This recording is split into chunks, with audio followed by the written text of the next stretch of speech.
이번 시간에는 무죄 선고된 사건 하나 말씀드리려고 하는데요. 침익적 행정처분 시 처분사전통지 의견 제출의 기회를 주어야 하는데 주었더라도 그 송달 절차가 적법하지 않으면 처벌할 수 없다. 이런 요지는 이렇게 되어 있는 거예요.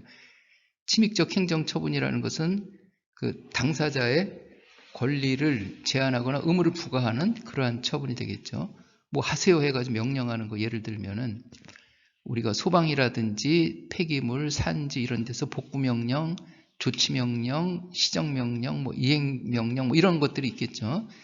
해가지고 그런 것들을 할 때는 처분사전통지하고 의견 제출의 기회를 주고 이걸 주려면 이제 상대편한테 송달을 해야 되는데 그 송달 절차가 적법해야 된다. 이렇게.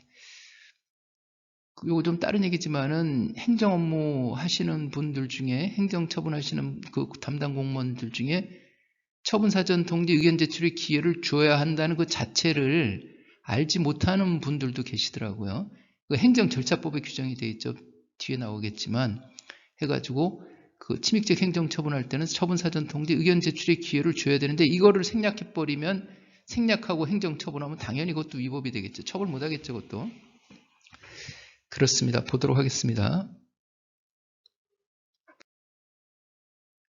2021년 11월 25일 날 그 대구지방법원에서 폐기물관리법 위반으로 무죄가 선고된 사건의 공수사실은 조치명령을 할 수 있고 시도지사, 시장, 군수구청장 이 사람들이 행정청이죠.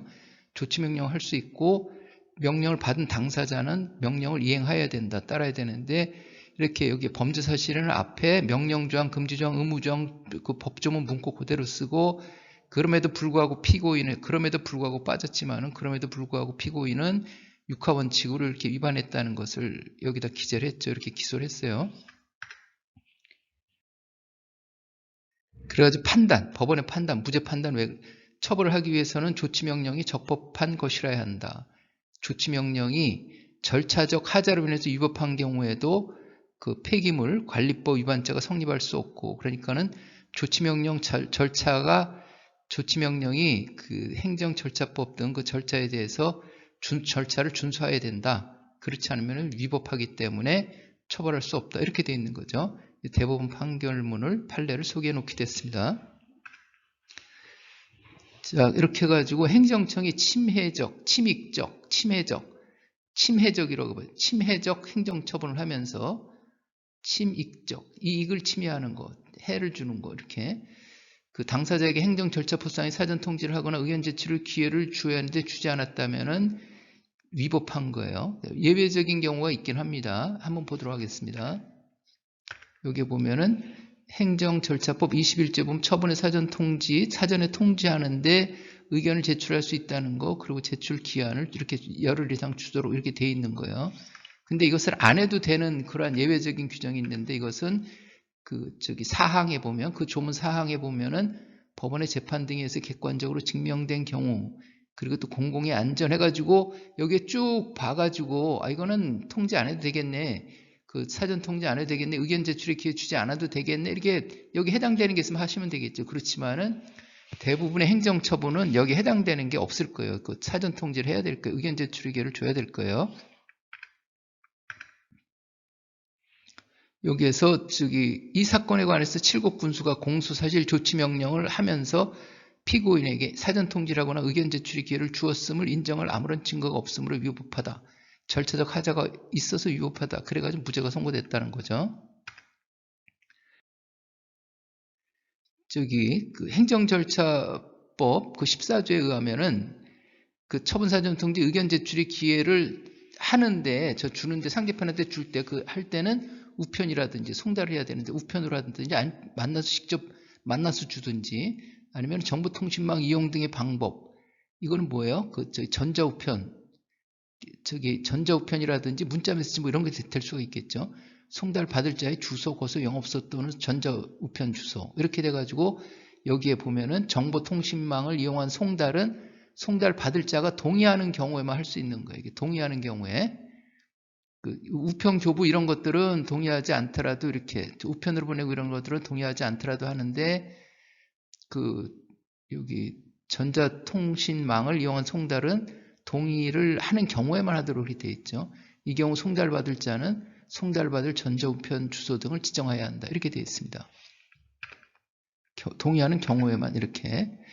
그런데 이것은 처분사전통지 의견 제출의 기회를 아예 안 주려고 했던 게 아니라 주는데 이 조치명령이 피고인에게 우편 또는 교부의 방법으로 적법하게 송달되었음을 인정할 만한 아무런 증거가 없고, 이 사람은 어떻게 줬냐면은 휴대전화 메시지를 통해 가지고 그것을 처분사전통지 의견 제출의 기회 처분서를 그 휴대폰으로 촬영해 가지고 그것을 문자 메시지를 통해 가지고 휴대전화로 전송했어요. 그런데 이 사람이 동의를 안 한 거야. 동의했다는 그러한 증명이 없었던 거예요. 동의, 송달에 대한 동의, 정보통신망을 이용한 송달에 대한 동의를 했다는 것을 수사기록을 통해서 나타내지 못했던 거예요. 증거가 없는 거죠. 그러니까는.